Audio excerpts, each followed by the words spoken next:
In this lesson, we are going to learn what is a phrase. A phrase is a group of words. A group of words means that it is more than one word. There are two things we can say about a phrase. First, it does not have both a subject and a verb. So it cannot be a sentence by itself. It is a part of a sentence. And number two, it acts as one part of speech. A part of speech can be a noun or a verb or an adverb or an adjective. An adjective tells us more about a noun. An adverb tells us more about a verb or about another adjective. An adverb answers the question when, where, or how. An adjective answers the question what kind, or how many, or which one. Noun, verb, adverb, adjective are parts of speech. We can use a phrase to act as a noun, or a verb, or an adverb, or an adjective. In this lesson, we are going to see how a phrase or a group of words can act like one part of speech. So here are 5 examples of phrases. We have a verb phrase. This is a group of words that will act like a verb. We have a prepositional phrase. This is a group of words that can act like an adjective or like an adverb. It can answer all the questions that an adjective and an adverb can answer. It will answer the questions like when, or where, or which one. It will give us more information about a verb or a noun. There is also a phrase called the infinitive phrase. This is a phrase that begins with the word to and then a verb. In this phrase, the word to is not being a preposition. It is going with the verb next to it, to run. So this says, I want what? I want to run marathons. Then we have a phrase called the gerund phrase. We have heard the word gerund before. It is when we have ing at the end of a verb and it turns the word into a noun, which is the act of doing something or the act of baking. Baking what? Baking cakes. So I like what? Baking cakes. And then we have a new one which we haven't talked about before that is called the appositive phrase. And we will be talking more about that in this lesson. So our definition of a phrase is groups of words without both a subject and a verb that function as a single part of speech.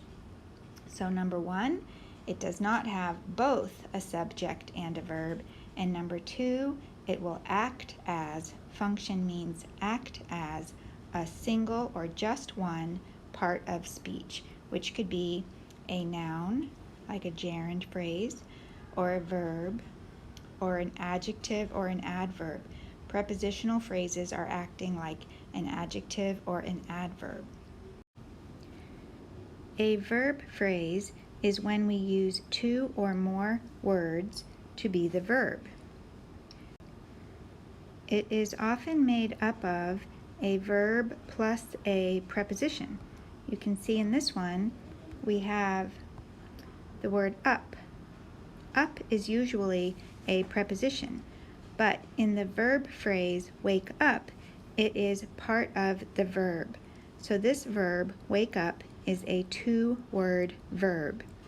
So we can say in this sentence that our subject is I. What am I doing? I wake up. Wake up is the verb. It is what I do. And then we do have a prepositional phrase that is telling us when we wake up, and that is at 6 o'clock. So in this sentence, at is the preposition. At 6 o'clock is the prepositional phrase answering the question when we wake up. Wake up is the verb. It is a two-part verb. There are many verb phrases, sometimes called phrasal verbs. We are going to look at 6 of them on this slide, and we are going to begin with this first one, calm down. You can see in the first box we have the verb phrase. It is often called a phrasal verb. We just switch verb and phrase. Phrasal, you can see the phrase here, and then they add the suffix al. Phrasal verb is a verb phrase. Calm down means relax, and in a sentence we could say, please calm down.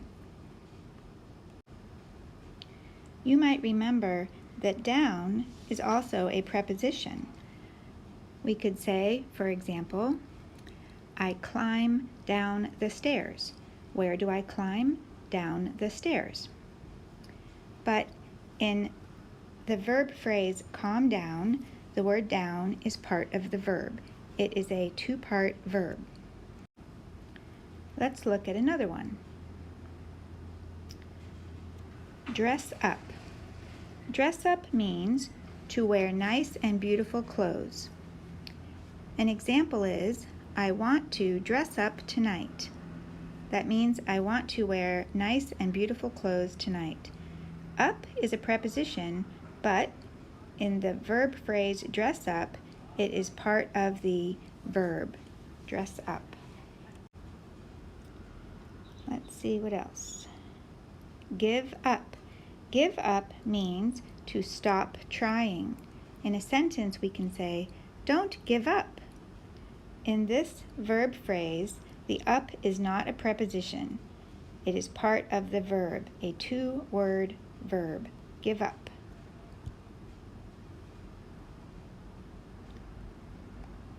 Grow up.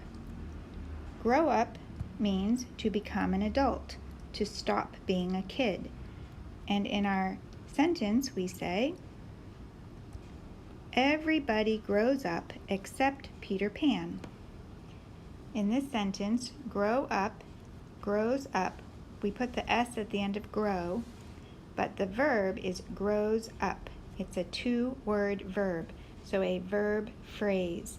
When we look at this sentence right here, everybody grows up except Peter Pan, this is our verb. It has 2 words, so it's a verb phrase. The next one is hang on. Hang on means wait for a short time.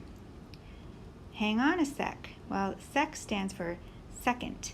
Hang on a second. I think more often we say hang on a minute. That means wait a minute, wait a second, wait for a short time. The verb in this sentence is hang on. And the word that they did not write out here would be second. There are 60 seconds in 1 minute. So a second is a very quick amount of time. All right, let's see if we have any more. That's the only ones we're going to look at for today. If you want to see more phrasal verbs, you can go to this website down here, and there are many, many, many to look at. On this page, we are going to look at the gerund phrase. Our example is, I like what? I like baking cakes. In this example, baking cakes is answering the question, what? I like what? I like baking cakes. Let's look at the definition of a gerund phrase. It's a phrase that consists of, that means it has, a gerund. That is when we take the verb and add ing and turn it into a noun. the act of doing something. Its object, which is answering the question what, and any modifiers. A modifier can be an adjective or an adverb. It is a word that's answering a question, telling us more information about the noun or the verb. So here's an example.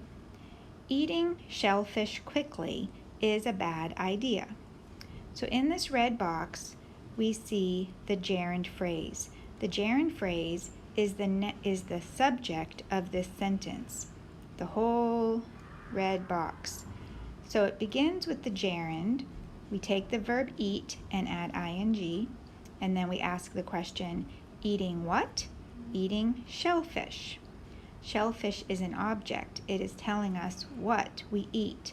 It's answering the question, what? Eating what? Eating shellfish.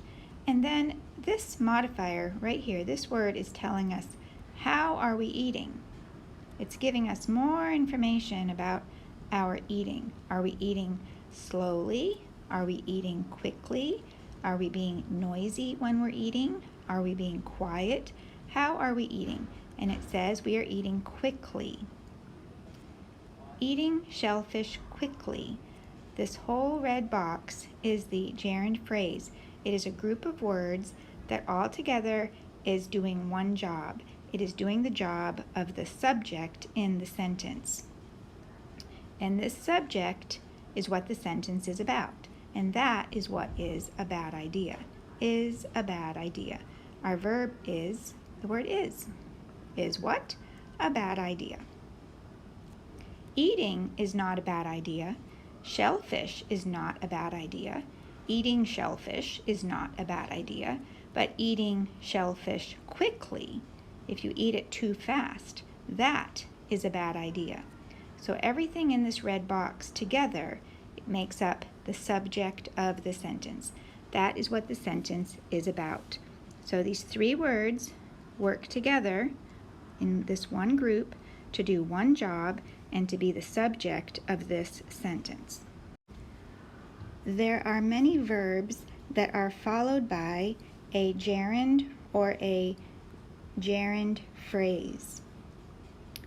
And that is because many verbs need to have the question what answered after the verb. For example, we don't say, I make. We ask the question, what are you making? You make what? We don't really say, I do. We ask the question, what? What are you doing? So there are many verbs that after the verb, we really need to answer the question, what are you talking about? What are you doing? The answer to the question what is often done using a gerund. That is when we take a verb and we add ing and then we turn it into the act of doing that, which is a noun. So we can use it as a noun. A gerund phrase will begin with a gerund and then have an object after it. It gives us more information. So let's look at some examples. We have many here, and we're going to look at 6. First, we're going to look at the word consider. Consider means to think about something. We don't say just she considered. That would not make sense. We want to know, what is she considering? What is she thinking about? She considered or thought about moving to New York. This phrase right here, moving to New York, is a group of words, so it is a phrase. It begins with a word that has ing at the end. It's a gerund. So she is thinking about the act of moving to New York. Let's look at another one. Okay, continue. We would not just say, he continued. We want to know, what did he continue doing? Continue means to keep on doing something. So we want to know, what is he continuing to do? Here we only use the gerund talking. Just the one word by itself. That would just be a gerund. It tells us that he is continuing to talk. He is not going to stop talking yet. Let's see what else we have. We're going to slide this up. Dislike. Dislike means you don't like something. We would not just say, she dislikes. We want to know, what does she dislike? We need to answer the question, what? She does not like working after 6 p.m.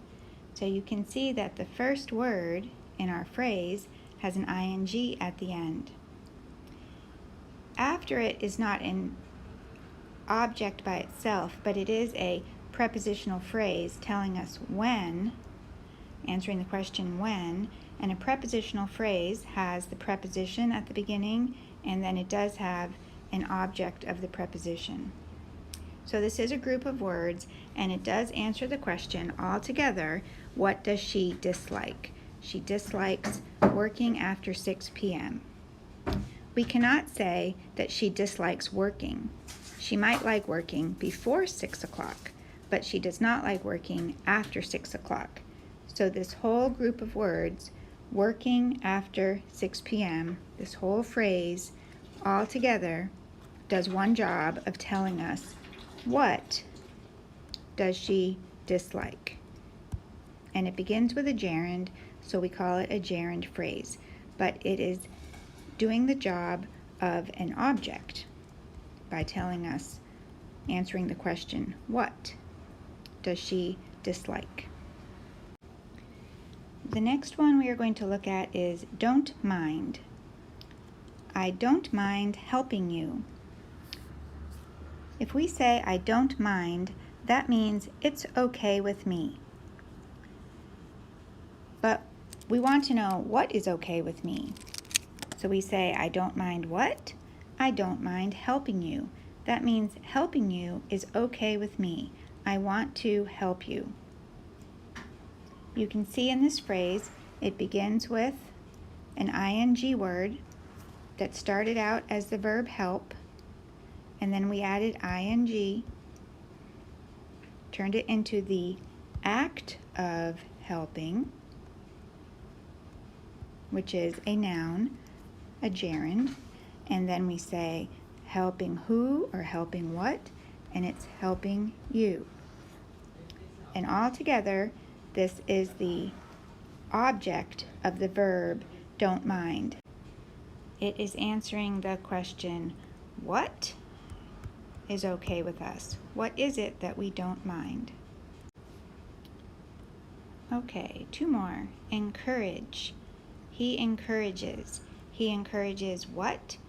Encourage means to tell somebody else, I think this is a good idea. I think you should do this.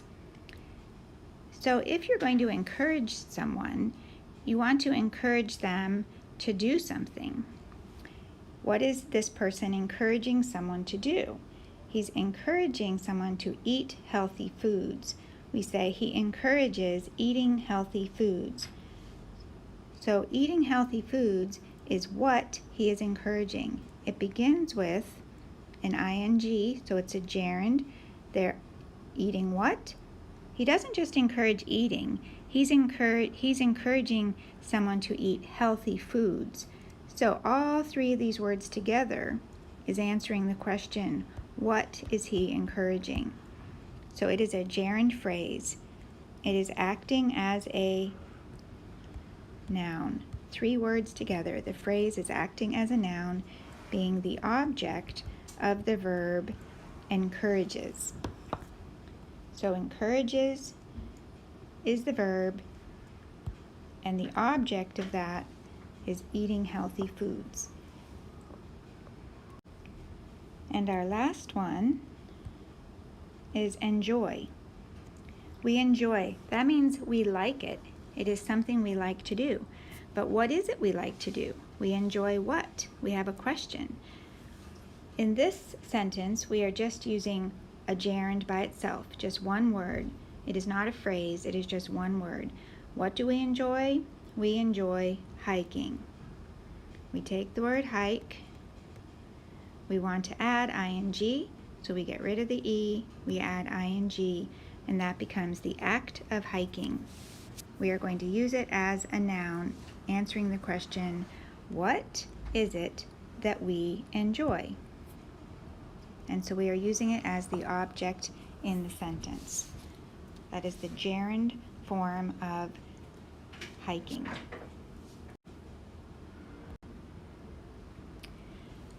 On this slide, we are going to look at a new kind of phrase. This is called the appositive phrase. The appositive phrase is a group of words that renames the noun next to it. Re is a prefix that means again, so we are going to give the name of the noun again right next to it. It helps us have a better understanding of who we are talking about. So in this example, we have sentences that include the phrase, a winning prize fighter. Here's my picture of a winning prize fighter. Another word for prize fighter is a boxer, or someone who does boxing. So the name of this particular boxer is Charles. Okay, we could just say Charles. Oh, there's a mistake in this sentence. Now I did not write this sentence, but Charles is one person. Let's take a look at this and we'll fix it together. So Charles is the subject of our sentence. His name does end with an S, but he is just one person. And so we should put an S at the end of put, unless they're using that in the past tense, which means he already did it. And maybe that is what they're doing, because the past tense of this verb is put. It is spelled the same way. Charles put on his gloves. That means he already finished doing it. And we can look at our picture and his gloves are on, so we will say that is correct. So Charles put on his gloves. But you know, in this sentence we have a verb phrase, because it doesn't make sense to say put on his gloves. The verb is put on, and then we ask the question, what did he put on? He put on his gloves. That is our sentence right there. And we can say that we want to have a better idea of who Charles is, so we can use this right here. We can put this appositive phrase. It's a group of words that is retelling us who is Charles. So using different words to say who Charles is, we say a prize-winning fighter. Now when we're going to do this, we now have a group of words being a noun and another noun right next to it, and both of them are the same person. So we put a comma right after it. That comma there tells us that we haven't actually given the subject yet. He's going to be right after the comma. Charles is the subject of this sentence. A prize-winning fighter at the beginning with a comma after it is a group of words that is being a noun that is the same noun as this person right here, Charles. There's two other ways to write this. We could do it this way. Actually, I have some boxes right here. So here's Charles. What did he do? Put on what? His gloves. And I wonder what this is for. Oh, I know. Okay, so here is the appositive phrase. And in the appositive phrase, do you see that word winning that has an ing? In that phrase, winning is being an adjective. Ing words can do lots of different things. And in that phrase, the ing word is telling us what kind of prize fighter is he? What kind of boxer is he? He is one who does a lot of winning. So they are using winning to be an adjective to describe what kind of prize fighter he is. But a winning prize fighter is a group of words that is being a noun, and it is just telling us who Charles is. We say this person, and then we say this person again using a group of words, and then we say what he did.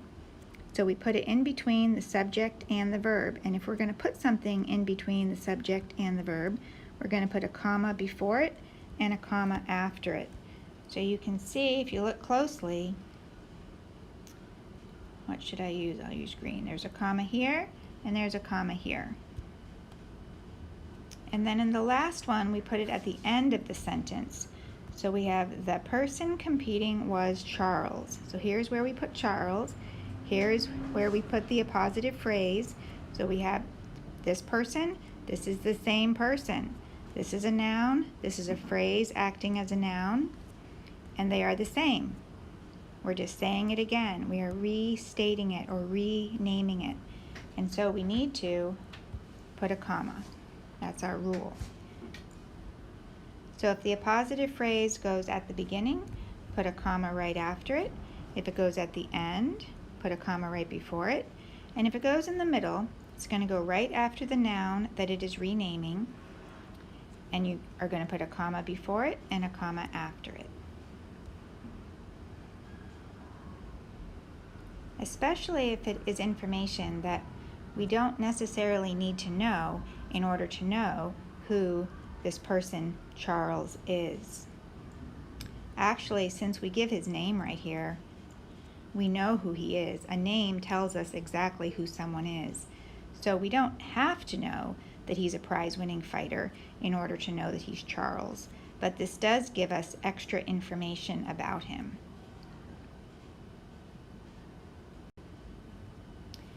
Okay, here are two examples of the appositive phrase. So our subject is Jane, and then we're going to say with a group of words who she is. The girl with long brown hair. Here's our verb is, and is what? Is my best friend. So Jane, the girl with long brown hair, is my best friend. The appositive phrase is this one. So we have a comma before it, and we have a comma after it. Our subject is Jane, so we could take the appositive phrase out, move Jane over here, get rid of that comma, and say Jane is my best friend. And that's fine. Jane gives her name. Because we use her name, we don't actually need more information. We could just say Jane is my best friend. But we can give more information if we want to. And if we do, but we don't need it, then we put a comma before it and a comma after it. The comma before it and the comma after it tells us a couple things. Number one, it tells us we can take it right out and we still have a sentence that makes sense. It also helps us know where the subject is because it will come between the subject and the verb. Right? So the comma before it and the comma after it, we say, oh, we can take that out, move this over, and there's the subject. It also tells us that we are just saying this person all over again. Here's this person, that's the same person. We're just saying this person with a group of words, a description of her instead of her name. So here is her name, here is a description of her using a group of words. And so this is acting as a noun, this whole group. This whole group together is being the noun Jane. So we don't need to say Jane is my best friend. So we have our subject, and then we have comma, and our phrase that is telling us who she is using a group of words, and then another comma. Down here our subject is football. Now the person who wrote this sentence thinks that football is the best sport in the world. He said, the greatest sport ever invented. And then he said, is played during the fall months. Here's our prepositional phrase. Another way to say this would be to say in the fall. We change the preposition to in, and it would have the same meaning. Is played in the fall or is played during the fall months. But our subject is football, so we could get rid of this, slide this over. Let's slide it over here. Football is played during the fall months. But if we want to say more information about football, we don't need this in order to know what football is. And actually, this is just someone's opinion. But he wants to say, this is my way of saying football. I can just say, the greatest sport ever invented. That is the same thing as saying football. So for him, this is football in a group of words. Here's his verb, and here's his prepositional phrase telling us when is it played. So football, the greatest sport ever invented, is played during the fall months. This group of words is in a positive phrase. We put a comma before it and a comma after it, because we don't need to know this in order to know what football is. But it's just a group of words that means, for this person, with his opinion, it means football. Football, the greatest sport ever invented, is played during the fall months. If you want to know whether or not to use is or are, you have to find the subject. Seeing that comma before and after this means get rid of it for a minute, slide that over, and say football is a sport. So we use the verb is. Okay, we have one more slide. We have already talked a lot about prepositional phrases, so we are not going to talk about them very much. But a prepositional phrase can act as an adjective, which gives us information about a noun. It might answer the question, which one or what kind? Or it can be an adverb that is going to give us information about a verb and answer the question, where is that happening? Or, also as an adverb, also telling us more about a verb, it can answer the question, when is this happening? An adverb answers the question, where, when, or how. And an adjective can answer the question, which one or what kind. We can find prepositional phrases in a sentence in answering all three of these questions. If it's going to act as an adjective, it's going to be next to a noun. If it's going to be acting as an adverb, it's going to be next to a verb. So let's look at this sentence right here. It says, the boys in my class are playing baseball at the park after school. There are three prepositional phrases in this sentence. We can see in, at, and after. Each one has a noun after it, class, park, and school. We know that the subject in this sentence is the boys. Are playing is the verb. What are they playing? Baseball. So we have our subject, verb, object. The prepositional phrases are giving us more information. They are answering the question, which boys? Where are they playing baseball? And when are they playing baseball? So we can see that in this sentence, in my class is acting as an adjective, giving us more information about the boys.